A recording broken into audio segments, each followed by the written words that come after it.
mga kabyos. Yan. Malaking ano to, fresh na tambakol. Inihaw ko.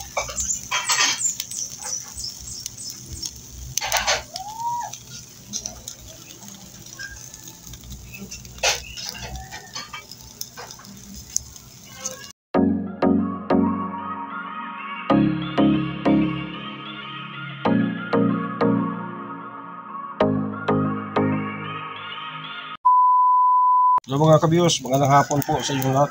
Mayroon naman ako na-discovery na naisip na gusto ko ulamin sa hapon ito, panghapunan.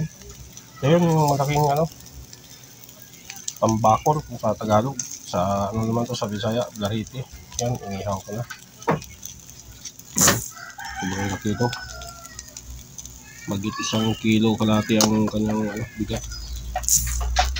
So mga alin ko to, babalik na rin para sa magandang hapunan mamayang gabi.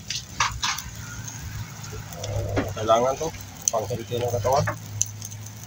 Bagong bagay yung lalit, fresh to fresh. Asan yung phone ko? Ito na, binaliktad ko na. Ito nagiging ngayon, yung galing sa ilalim. Ito na yung nagiging resulta ngayon. Luto na yung kabila.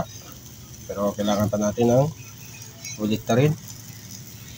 Upang sa ganun, mapaluto ulit ng ayos. At saka sobrang malinamnam to kasi tinimplahan ko ng maayos na seasoning. Ayun. The best. Sobrang sarap. Ito na mga kabiyos, takam-takam na yung kanyang gati. Binabaliktad ko na ng ganyan ng forma upang sa ganun yung init maluto siya ng gusto kasi ang kapal ng laman ng ganitong klaseng isda. Takam-takam yung aroma niya na nilalagay ko pumasok na sa loob ng kanyang laman.